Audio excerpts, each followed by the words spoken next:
12 mil pessoas, 12 mil crianças serem raptadas todos os dias na América. É uma estatística muito grande. Né? Não deixe de orar pelo seu filho diariamente, não deixe de vigiar o seu filho, não deixe de entender o que está acontecendo no mundo aí fora. Né? O Senhor é quem pode nos livrar de todas essas inimigas do maligno. Olha, queridos, nas duas últimas palavras que nós tivemos com a igreja, nós estamos falando o que Deus espera da igreja. O que Deus espera da igreja. E nós estamos tratando do livro de 1 Coríntios, no capítulo 1. E hoje nós terminamos com esse primeiro capítulo, 1 Coríntios, capítulo 1. Espero que você leia aqui em casa. Eu gostaria que nós pudéssemos entender um pouco mais do que está acontecendo aqui. E a mensagem de hoje é uma igreja chamada para glorificar. Uma igreja chamada para glorificar. Nós já vimos uma igreja chamada para a santidade, ou chamamento de separação da igreja, né? Isso é uma igreja chamada a santidade. No domingo passado nós vimos uma igreja chamada para a comunhão, a importância da comunhão da igreja. E Paulo vai um pouco mais longe hoje, ele fala sobre a igreja chamada para glorificar. A igreja chamada para glorificar. Vamos abrir as nossas Bíblias no livro de 1 Coríntios, o capítulo é o capítulo 1, o verso é o verso que vão do 26 até o verso 31. 1 Coríntios, capítulo 1, verso que vai do verso 26 até o verso de número 31. Eu acho que nós temos aí na projeção, nós podemos ler de fato ali o que está na projeção. Às vezes a tradução sua está um pouco diferente, não é isso? Mas essa é uma leitura mais atual. Vamos acompanhar essa leitura, diz assim: 1 Coríntios, capítulo 1, verso de 26 até 31. De fato, irmãos, reparai em vós mesmos os chamados. Não há entre vós muitos sábios de sabedoria humana, nem muitos poderosos, nem muitos de família pobre. O texto que eu tenho versão original diz: porque vejo, irmãos, a vossa vocação, que são muitos, que não são muitos os sábios segundo a carne, nem muitos os poderosos, nem muitos os nobres que são chamados. Continua o versículo 7. Mas o que para o mundo é loucura, Deus o escolheu para envergonhar os sábios. E o que para o mundo é fraqueza, Deus o escolheu para envergonhar o que é forte. Deus escolheu o que no mundo não tem nome nem prestígio, aquilo que é nada, para assim mostrar a nulidade dos que são alguma coisa. E o versículo 29 continua: assim ninguém poderá gloriar-se diante de Deus. É graças a Ele que vós estáis em Cristo Jesus, o qual se tornou para nós, da parte de Deus, sabedoria, justiça, santificação e libertação, para que, como está escrito, quem se glorie, glorie-se no Senhor. Amém. Quem se glorie, glorie-se no Senhor. Deus, nós damos graças por essa noite. Mais uma vez, por essa palavra colocada aqui, ó Pai querido, em nossa frente. Pai, os desejos do nosso coração, ó Pai querido, a intimidade que nós procuramos ter contigo, ó Pai, como igreja, como servos, porque somos servos. Deus querido, nessa noite, ó Pai querido, mais uma vez nós pedimos em nome de Jesus, ó Pai, aquele que diz que eu vou, mas enviarei um Consolador. Amém. E nós sabemos que o Espírito Santo já está em nosso meio. Amém, Senhor. Mas nessa noite, ó Pai, de maneira especial, que Ele tenha livre acesso aos nossos corações. Amém, Jesus. Que Ele tenha livre acesso aos nossos entendimentos. Amém, Senhor. Que Ele tenha livre acesso à nossa maneira de pensar. Amém, Jesus. As palavras do nosso coração, que a meditação do nosso ser seja tudo, ó Deus querido, para o louvor da Tua glória. Amém, e nessa noite, ó Pai, ache lugar no nosso coração. Ache lugar, ó Pai, com essa mensagem no meu coração. Amém, Jesus. No coração de cada um que está aqui, ó Deus querido. Amém, que nós possamos entender, ó Pai, nesse final de série de mensagens, ó Pai, aquilo que o Senhor espera da Igreja Batista da Paz. Então. Amém, Senhor. Em nome de Jesus. Amém. Amém. Amém. Com certeza, irmãos, esses poucos versículos poderiam produzir dezenas de mensagens. E quando essa mensagem estava sendo preparada, né, com a ajuda do Espírito Santo, mais de um mês atrás, eu continuei pensando de uma mensagem só desse texto, só cada hora que eu lia, cada hora que eu revia o texto, uma outra mensagem vinha à minha cabeça, uma outra vontade de falar, uma outra coisa diferente vinha, e eu disse, você não pode sair da série que você colocou diante de Deus. Né? A série é o que Deus espera da igreja. O que Deus espera da igreja? Nós vimos que Paulo, no primeiro capítulo dessa carta, ele convoca a igreja à santidade, ele convoca a comunhão. E hoje, nesses versículos, nós veremos que ele está convocando a igreja a glorificar a Deus. Quero clamar você agora para ficar de pé um momento. Fica de pé agora, olha para o céu e fala com a sua voz o mais forte que tiver. Senhor meu Deus, eu te glorifico. Quero ver você falar. Senhor meu Deus, eu te glorifico. Amém, pode sentar. Pode sentar. Glorificar ao Senhor. Dar honra ao Senhor. Já vimos que Corinto era uma cidade importante e ela estava localizada na província, né, romana da Arcádia, e ela estava ali no sul, mais ou menos, da Grécia atual, e ela estava entre dois mares, era um porto, na verdade eram dois portos que faziam aquele pequeno estreito de terra se comunicar, e nós vimos que aquela cidade era uma cidade de estratégia importantíssima para o Evangelho, para a palavra de Deus. E a razão que nós vimos isso é porque por ali, pelaquela cidade de Corinto, muitas pessoas de muitas partes do mundo passaram. E a estratégia de Paulo é a seguinte: eu vou procurar os grandes centros, porque eu prego a palavra nos grandes centros, e as pessoas que estão vindo nesse centro, eles ouvem a palavra. Quando eles voltarem para as nações deles, com certeza o Evangelho vai continuar sendo o que? Proclamado. Essa é a intenção de Paulo. Por isso que ele sempre estava naquela cidade estratégica, num lugar onde ele podia realmente servir, porque a missão era: ide, fazer discípulos de todas as nações. Jesus não dizia de fazer discípulos de Tampa, embora em Tampa muitos de nós estamos aqui, e se eu perguntasse agora quanto tempo você mora em Tampa, uns iam falar 1 ano, outros iam falar 2 anos, outros iam falar 3 anos, outros iam falar 10 anos, e eu ia perguntar: quantas pessoas você já levou a se tornarem discípulos do Senhor? E a resposta é assim: calma aí, pastor, eu estou nos 14 anos do deserto que Paulo passou. Não chegou a minha hora de falar ainda. Mas o que eu estou falando para você é que você está em Tampa, que nós estamos em Tampa para fazer discípulos. Glorificar o nome de Deus, fazendo discípulos. Esse texto explica sobre glória, gloriar-se, glorificar. Do grego, a palavra é kotachomai. E a palavra kotachomai, ela vem da base da palavra shel, quer dizer glória, vanglória, exaltar, louvar. Quando estava preparando essa mensagem, eu gostei da parte do espanhol. Tem pouca gente hoje aqui que fala espanhol, mas no espanhol a palavra glorificar é dar glória a uma persona ou coisa a ser uma digna de honor e prestígio. Eu gostei dessa declaração, e quando eu procurei em português, é um verbo transitivo regular que significa cobrir de glória, honrar, gloriar. Os sinônimos de glorificar são abençoar, bendizer, enaltecer, louvar, ufanar o nome do Senhor. Amém. Este é o Senhor da palavra. Glorificar o nome do Senhor. A palavra glória, na verdade, ela é muito simples. A palavra glória quer dizer honra.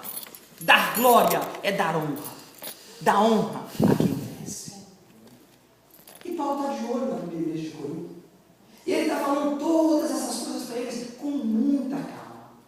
Talvez um dos maiores problemas dos crentes em Corinto, irmãos, e quem sabe talvez é o problema dos crentes, nós aqui mesmo em Tampa, é de que se eles se orgulhavam de tal maneira, não é isso? Eles se orgulhavam tanto que praticavam, na verdade, não é isso? Aquilo que não deveriam praticar.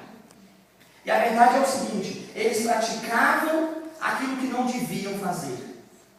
Na verdade, aquilo que eles praticavam ali na igreja, aquele orgulho, aquela mentira, aquilo tudo, ao invés de ser uma maneira deles se orgulharem e se defenderem, na verdade devia ser uma maneira deles chorarem. Porque eram crentes orgulhosos, crentes que não tinham ainda entendido exatamente aquilo que o Senhor tinha dito para eles. Os crentes de Corinto, eles tinham a tendência de ficarem inchados de orgulho. Quando nós olhamos o capítulo 4, versículo 6, quando nós olhamos o capítulo 5, versículo 2, o capítulo 8, versículo 1 de 1 Coríntios mesmo, Paulo fala com eles que eles se inchavam à toa, que eles se orgulhavam à toa, que eles eram grandes. E na verdade no capítulo 5, versículo 2, Paulo diz: estáis inchados e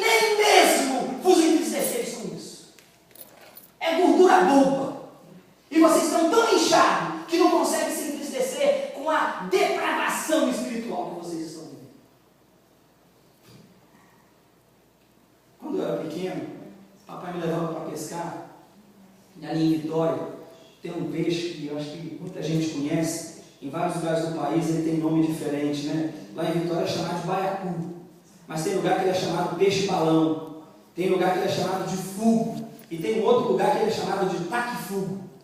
E o taque-fugo é esse peixe aí, é o baiacu. E o baiacu ele vinha no anzol, e esse peixe é complicado, sabe por quê? Eu vou falar uma coisa para você, esse peixe você não pode comer muito, você conhece ele? Você é de Minas, você conhece o baiacu, né? Porque o baiacu tem uma questão de fel, ele tem um veneno dentro dele. Não é assim, mamãe?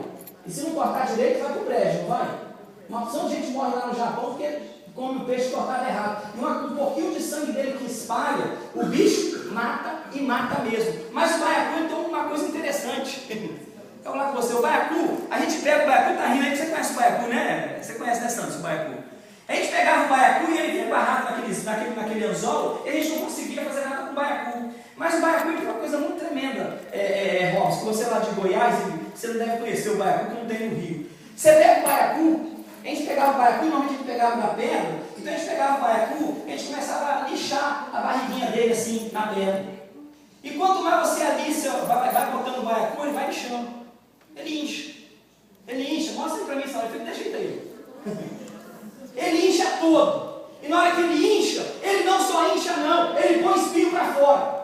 É como se fosse o sistema de proteção dele, mas ao mesmo tempo, quando ele recebe carinho, ou recebe um pouco de atenção, ele faz isso. Irmãos, em nome de Jesus, a igreja não está cheia só de crente búfalo e crente borboleta, não. A igreja está cheia de crente baiacu, que incha, todo mundo tem que inchar. E além de inchar, joga espinho para cima dos outros. Não doideira, não sai dessa coisa.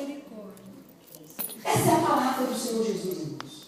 Deixa de ser crente baiacu, que incha, que se esmola, que se orgulha daquilo que vai para orgulhar, porque a palavra de Deus diz que o quê? Toda a glória deve ser dada a Jesus. Se Jesus não for o centro da glória, de nada serve brincar de igreja, porque somos uma igreja fajuta, e diante do céu, irmãos, o Senhor vai tomar conta de nós.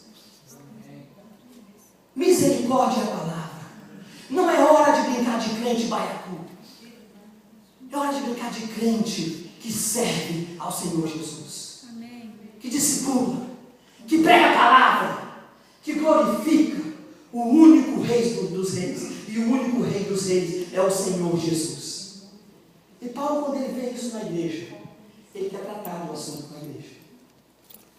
E Paulo trata do assunto de três maneiras. A primeira maneira que Paulo trata do assunto, Paulo relembra aos crentes de Corinto de onde eles haviam saído.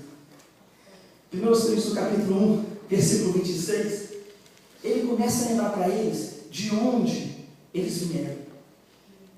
Eles estavam cheios de uma vaidade humana. Paulo corrige esse fato, Paulo corrige esse problema, ele muda o assunto da vaidade humana para você poder glorificar o nome de Deus. Ele tira o assunto de você, Rafael, e ele leva para Deus. Não é você, é Deus. Não sou eu, pastor Hélio, não é você, não é o Senhor, não é você, Tony, não é você, Amanda. O Senhor não está preocupado com você, especificamente aqui agora nesse momento. Ele está preocupado com uma igreja que glorifica, que busca o nome do Senhor Jesus e que trabalha como uma máquina, juntos, com um só objetivo de engrandecer o nome do Senhor Jesus. Amém. Deus não nos chamou pelo fato do que eles eram, pois eles eram terríveis pecadores. Deus os chamou a despeito do que eles eram. Para para pensar quem você foi, Roberto. Para para pensar quem você foi, Márcio. Eu já parei para pensar quem eu fui. Para para pensar de onde você veio. Para para pensar e olha a misericórdia que o Senhor teve sobre a sua vida.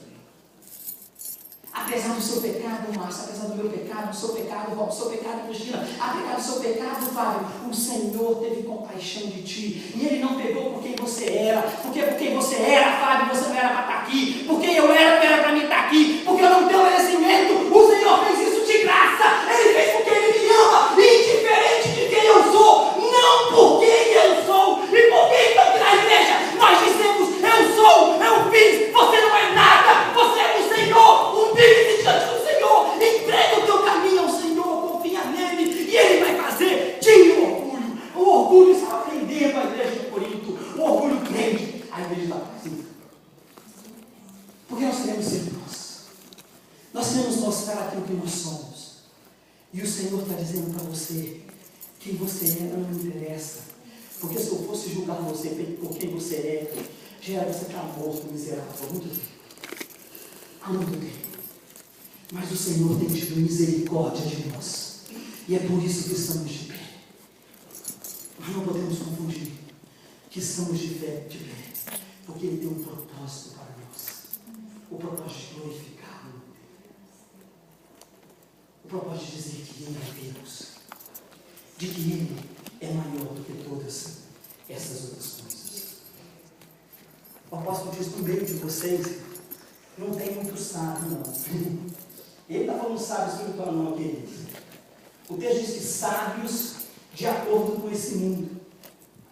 No meio de vocês, não tem muita gente poderosa, não. No meio de vocês, na verdade, não tem muita gente, não é isso? Que é nobre também, não. Ele diz isso. Mesmo assim, irmãos, mesmo o apóstolo dizendo isso, no meio das nossas igrejas hoje, existem pessoas que continuam querendo que a sabedoria humana prevaleça, que o poderio destruidor fique, e fazendo uma falsa nobreza que não existe. Eu sou filho do rei, eu sei. Você é filho do Senhor Jesus. Filho de rei anda como filho de rei. Filho de rei conversa como filho de rei. Filho de rei age como filho de rei. Eu estou falando de rei humano. Como é que Deus espera que nós sejamos como filhos dele? Como servos realmente de quem Ele é? Deus não te chamou por quem você era, mas porque Ele tem um plano para você e para mim. E o plano dele é um plano de mudança. E mudança já. Amém. Oh, glória a Deus, aleluia. O plano de Deus é de mudança. Amém. E de mudança já.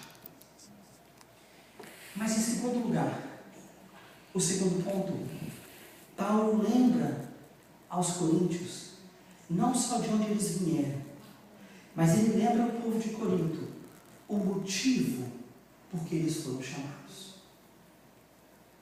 Eles são voltados a lembrar o motivo por que eles foram chamados.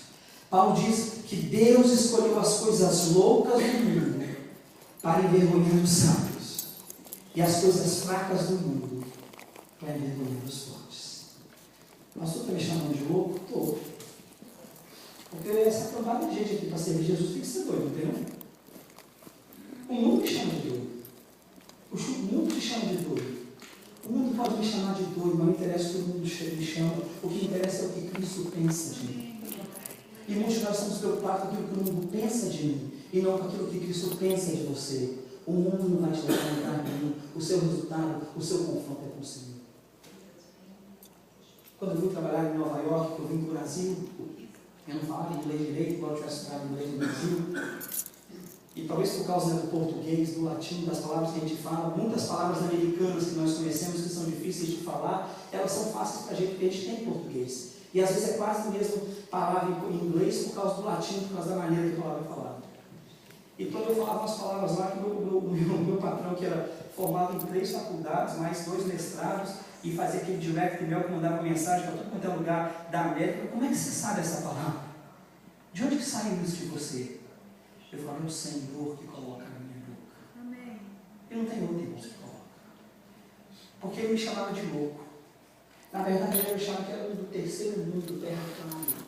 Sem Deus, sem salvação, precisando da América para sair de onde eu estava. Deus pegou a coisa louca lá de Vitória do Espírito Santo e colocou lá em Nova York para pregar o Evangelho para aquele que se achava falo, o tal, e que sabia muita coisa. Porque Deus não está preocupado com a faculdade que você estudou, nem a escola que você veio. Deus está preocupado com o seu coração. Amém. Deus está preocupado com a sua vida. Obrigado, Senhor. Deus escolheu as coisas humildes e desprezáveis. E quando Paulo fala que coisa humilde, Paulo está falando famílias que vieram de descendência pobre. Isso que ele vai dizer. Coisas humildes e desprezáveis. Deus escolheu as coisas que não são para reduzir a nada aquelas coisas que são.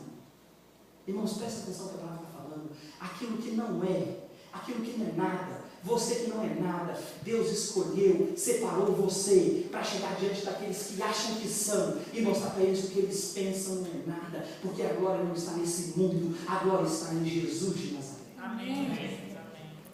E por que temos dificuldade de entender isso?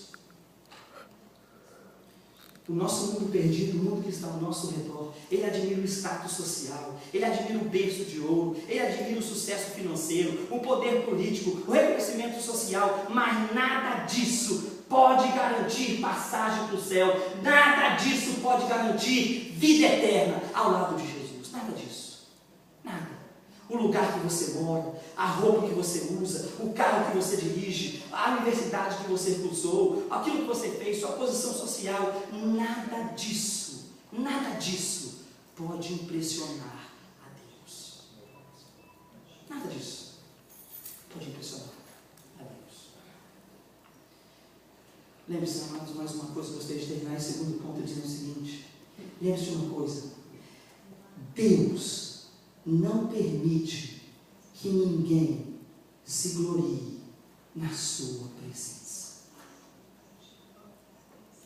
Deus não está preocupado com você na presença de Deus, porque na presença de Deus só o que pode ofuscar, só o que pode brilhar é Deus. Amém. Ele não quer saber, ele é digno de glória. O texto diz que ele não permite jactância diante dele, e a tradução mais clara para isso: Deus não gosta do orgulhoso. Deus despreza o orgulhoso. Paulo diz: olha, vocês estão com brigas dentro da igreja? Vocês estão com falta de entendimento, não estão trazendo novos discípulos para a igreja? Lembre-se de onde vocês vieram. Lembre-se do chamado do Senhor Jesus para você. Amém, Jesus. Mas em terceiro lugar, Paulo, nessa noite, ele diz na igreja: lembre-se do tesouro que está aguardando você. Amém, Jesus. Obrigado, Deus. Lembra do tesouro que está aguardando vocês. É complicada essa questão de orgulho, né? Lá em Vitória, eles contavam lá que tinha uma história que a mãe foi para a feira e levava uma criança para a feira junto com ela. Quando ela levava a criança junto para a feira, na hora que ela levou na feira, ela ensinar a criança a feira, como maneira, como agir. E quando ela andou na feira, o feirante, um daqueles mercadores, ele pegou uma laranja, Robson, e deu para a criança. Aí a criança pegou, olhou para a mãe, pegou, né? A criança faz isso, pergunta, posso pegar, né? A mãe pegou. Aí a mãe, assim, toda orgulhosa dela mesma, olhou para a criança e disse: como é que faz, minha filha? O que diz? A filha olhou para ela e disse: descasca, mãe. Como é que faz? Descasca.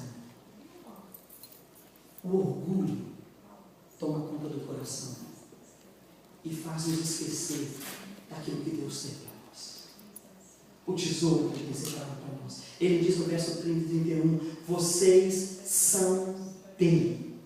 Vocês são de Deus em Cristo Jesus. Amém. Eu sei que o pastor fica meio zangado aqui, né, quando ele fala, e eu peço em nome de Jesus para os irmãos, eu até trouxe uma ilustração sobre o pastor, né? Ele diz: sossega leão. É a ilustração do pastor. Diz, né? Você riu aí, foi bom que você riu, né? Tem pastor no Brasil que tem aquele púlpito, né? Normalmente o púlpito ele vem para o lado assim, né? E o pastor fica meio agitado, como eu fico assim de vez em quando, né? E tinha um visitante com a criança dela. E o pastor falava, pregava, e disse que a criança olhou para mim e falou assim: mãe, se esse homem sair dali, o que vai acontecer com a gente aí?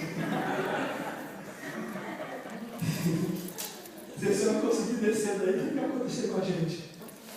Mas em nome de Jesus, você está me visitando nessa noite, em nome de Jesus, é uma palavra para a igreja, não é uma palavra para você.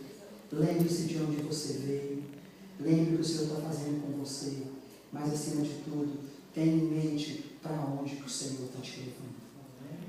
E Ele quer te levar para o lado dele no céu, cara. Amém, Jesus. Felipe, Deus quer te deixar com Ele no céu eternamente. Márcio, Deus quer andar com você todo dia como Ele andou com Enoque. Amém. A Deus quer dar para você as medidas do seu coração como Ele deu para Noé no dia da arca. Deus quer gastar tempo com você no céu. Mas se a nossa jactância, o nosso orgulho nós não tivemos domínio sobre ele. Nós podemos pensar que estamos indo para o céu. Mas a palavra de Deus diz que largo é o caminho que leva à perdição. E estreito o caminho que leva ao céu.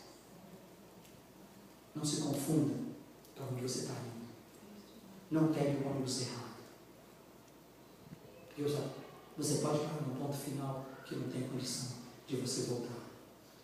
Paulo então diz para eles: lembre para onde você está indo. Ainda, irmãos, que nós fôssemos homens como Apolo, homens como Pedro, homens como Paulo, ainda que nós fôssemos como outros homens, não adianta nada do que nós fazemos, nada do que nós podemos fazer pode nos dar a salvação. Os gregos eram grandes filósofos, mas por eles mesmos eles não conseguiam a salvação. Por eles mesmos, eles achavam que a morte de Jesus na cruz era loucura. Como um homem morre por outro? Como um homem morre para o outro? Isso é coisa de doido. Esse é o Cristo que nós pregamos. Que é loucura para o mundo, mas é salvação para nós. Amém. Ele é salvação em Cristo Jesus. Jesus, Ele é quem nos dá de graça. Ele é quem nos dá de graça novamente o acesso a Deus. O texto diz que Cristo Jesus se tornou da parte de Deus sabedoria, justiça, santificação e redenção. Jesus é a sabedoria de Deus. Ele é quem abre os nossos olhos e nos revela quem é Deus. Ele é a nossa justiça. E por causa dele, nós somos diariamente santificados. Jesus é a nossa redenção. Ele pagou o preço total. Ele pagou, está pago, está terminado. Eu paguei o preço total. Não só ele pagou o preço total por você, mas ele pagou por você com a certeza de que ele vai voltar e ele vai te levar e nós vamos morar eternamente com ele na casa de Deus. Amém. Glória a Deus. Oh, glória a Deus. Vamos morar eternamente com Deus no céu. É necessário que nós lembremos isso. Ele vai nos levar, segundo a palavra de Deus, para reinarmos com Ele eternamente. Queridos, muitos de vocês têm patrão, não é isso? E às vezes você tem o seu patrão, ele administra, ele toma conta, e você às vezes tem um certo ciúme santo do seu patrão, e fica daquele jeito assim, ele está fazendo isso, ele está fazendo aquilo, mas ele nem me pergunta o que ele vai fazer, o que ele não vai fazer, e dá vontade de participar com ele. A Bíblia diz que o Senhor vai reinar conosco. Ele quer ouvir aquilo que você tem para falar. Ele quer estar perto de você. Ele quer que você esteja perto dele, mas às vezes nós não entendemos isso e saímos da preocupação das nossas vidas que deviam ser servir ao Senhor. Estamos preocupados aqui na terra porque tiramos o nosso foco do nosso amor. Como nós não podemos mais entender o nosso amor, como nós não queremos não só entender, mas aceitar, nem aceitar o nosso mundo. Nós tiramos o foco do nosso presente, esquecendo que Deus tem algo melhor e maior para nós. Tem uma ilustração da prova do fogo. Diz que um ferreiro, depois de viver uma vida toda, entregue a libertinagem, esse cara trabalhava como ferreiro, ele era um cara que andava no mundo, aprontava tudo que ele podia aprontar, ele aceitou Jesus como Salvador. E ao aceitar Jesus como Salvador, ele começou a tentar viver uma vida de acordo com a vontade de Deus.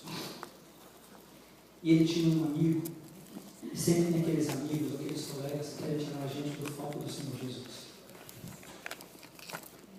E vou falar uma coisa para vocês. Jesus Cristo teve problema nenhum de falar com Pedro, para trás de mim, Satanás. Eu acho que se eu falasse com algum de vocês hoje aqui, para trás de mim, Satanás, o pastor, ele quem que ele acha que ele é? Que ele é santo? Se você falasse isso comigo, talvez eu não sei. Quem essa pessoa acha que ele é santo? Mas o exemplo de Jesus, irmãos, é que quando nós não estamos na verdade do Senhor Jesus, é dever nosso falar primeiro. Você não está fazendo vontade de Deus. Porque pela obra, não é isso? A gente conhece a vida do camarada. Eu não conheço ele. Conhece. A gente sabe quando a pessoa está buscando o Senhor. E esse amigo desse ferreiro falava, realmente, isso é muito estranho. que justamente depois que você aceitou Jesus, justamente depois, que você se tornou um crente, as suas dificuldades da vida aumentaram. Eu não pretendo frequentar e entender a sua fé nunca. Na verdade, honestamente falando, eu não quero saber de nada, porque nada melhorou para você. E se nada melhorou para você, para que eu quero essa Cristo? Para que eu quero essa religião? Para que eu quero essa salvação que você está dizendo? O ferreiro não respondeu nada imediatamente, porque naquela hora a gente leva um baque e não sabe o que está acontecendo. Mas ele ficou pensando naquilo. E a resposta, como ela não veio imediatamente, mas o amigo voltou a visitá-lo um dia, a resposta voltou. A resposta voltou porque é o Espírito Santo que dá a resposta a eles. Porque pelo ferreiro ele não tinha condição de falar o que está aqui. E o Espírito Santo usou a própria vida do ferreiro para exemplificar aquilo que Deus quer fazer na vida da pessoa. E o ferreiro disse: olha, deixa eu falar para você, o que eu posso dizer para você depois que eu analisei aquilo que você falou comigo, observando o próprio ferro que eu trabalho. Ele disse: o aço ele chega nas minhas mãos, mas ainda não está trabalhado. Eu preciso transformá-lo numa ferramenta que seja desejada. É aço para a minha ferramenta. Então ele diz: primeiro eu pego o aço e eu esquento a temperatura dele. Eu boto fogo, eu esquento. Em seguida, sem qualquer piedade, eu pego o martelo mais pesado que eu tenho e eu aplico vários golpes sobre o aço.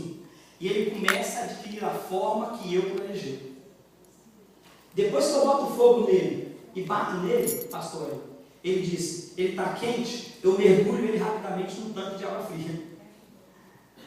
E na hora que eu mergulho o aço no tanque de água fria, a mudança de temperatura é tão grande que nesse processo ele começa a gemer e a retorcer, porque é a mudança do quente para o frio, e o aço é como se ele falasse comigo: está dormindo.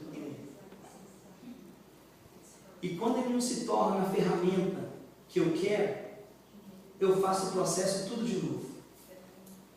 E em fazer o processo todo de novo, Fonseca, às vezes o aço não aguenta e ele quebra. Quando você veio para a minha oficina, está vendo aquela monteira de ferro velho ali? É o aço quebrado, que não aguentou o trabalho que eu tenho que fazer sobre ele. Eu não sei o que Deus está fazendo, ele disse. Mas Deus está me botando no fogo. Deus está me contorcendo. Deus está me botando na água fria. Mas eu quero ser moldado. E ser uma ferramenta. Amém, Senhor. Glória a Deus. Quero ser uma ferramenta. Amém, Jesus. Na mão dele. Irmãos, quando eu era mais novo, tinha uma música na igreja, não é domingueiro não, ela dizia assim, de onde eu vim, porque estou aqui. E o futuro? O que será de mim? Paulo nos lembra de onde nós viemos, o que nós somos e para onde nós estamos indo. Em Cristo Jesus, Cláudio, nós fomos salvos. Amém. Pois Ele foi e é a nossa justificação. Amém, Jesus. Em Cristo Jesus, amém, nós fomos salvos e somos salvos, porque por causa dele nós nos santificamos dia a dia. Amém, Em Cristo Jesus, Tony, nós seremos eternamente salvos pelo preço da sua morte em redenção por nós, na cruz do Calvário. Que nós possamos glorificar a Deus com a nossa boca, com a nossa alma, com o nosso entendimento, mas acima de tudo, com a nossa vida, entendendo que de onde nós viemos e onde nós estamos e para onde nós estamos indo, não tem nada a ver com o que você fez, mas com a graça de nosso Senhor e Salvador, Jesus Cristo. Amém. Abaixe sua cabeça nesse Glória a momento. Deus.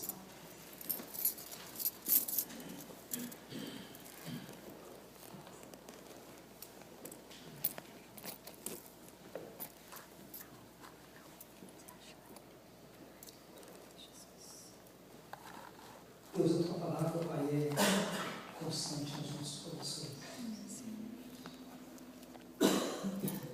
Deus, como eu aqui nessa noite, eu sei que tem muita gente olhando para mim agora dizendo: para que o pastor está falando tudo isso? Não adianta eu julgar. Não tem discriminação. Porque estão longe da tua presença, Deus. Estamos longe de Ti. Estamos aqui no domingo, a Deus, por 45 minutos e acho que isso é muito tempo. Já queremos ir para casa. E gastamos uma semana todinha, Deus, longe de Ti. Longe da Tua palavra. Longe do Teu entendimento. Espírito de Deus, a palavra diz que eu sou o Senhor que convence os corações. Então Jeremias pregou por 40 anos, Deus querido. 40 anos. No capítulo 29 de Jeremias, o Senhor diz que ele falou: você vai pregar e eles não vão ouvir. Quer saber de mais? Eu vou mandar você junto com eles.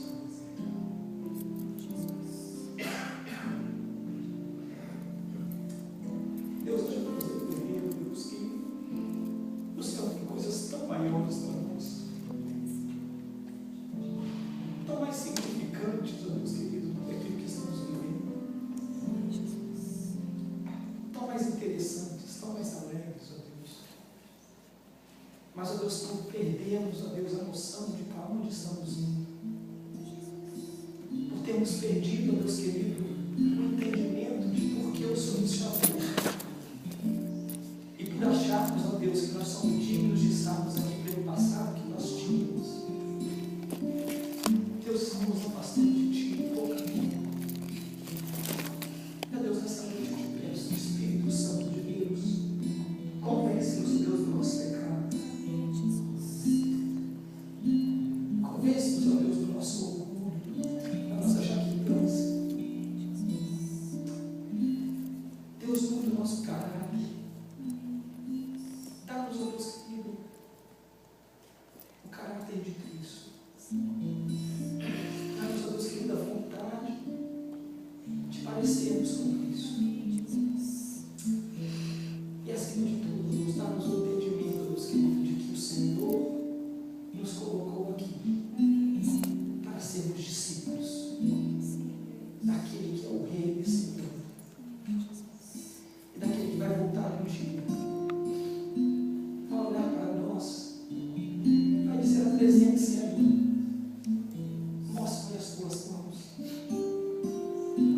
mostre-me aquilo que você fez. Deus, como vamos responder a Ti? O que vamos dizer naquele dia? Em nome de Jesus, transforma os nossos corações e ajuda-nos a entender, Deus querido, que o Senhor pagou um preço muito grande por nós. Amém, Jesus. Como diz a expressão em inglês, don't let us take that for granted. Mas que possamos entender que esse preço, Deus querido, foi pago por amor. E também em amor, em servidão, em esperança, nós possamos, em nome de Jesus, Deus, santificar as nossas vidas, termos comunhão uns com os outros, para que a palavra da nossa boca, que é de glorificação, seja aceita como um cheiro suave Amém, Senhor. diante do Teu trono. Amém, Jesus. Em nome de Jesus. Amém. Glória a Deus. Amém, Jesus. Amém. Irmãos, nós chegamos ao final desse culto e eu estou feliz hoje, mais ainda também. Estou feliz todos os domingos, mas estou feliz hoje porque hoje o irmão Tony e a irmã Verônica, eles completam 40 anos de casado. Amém. Pode dar uma salva de palmas para o Senhor. E Verônica, eu pedi para colocar essa cruz aqui porque eu sei que só na cruz para poder chegar a 40 anos, não?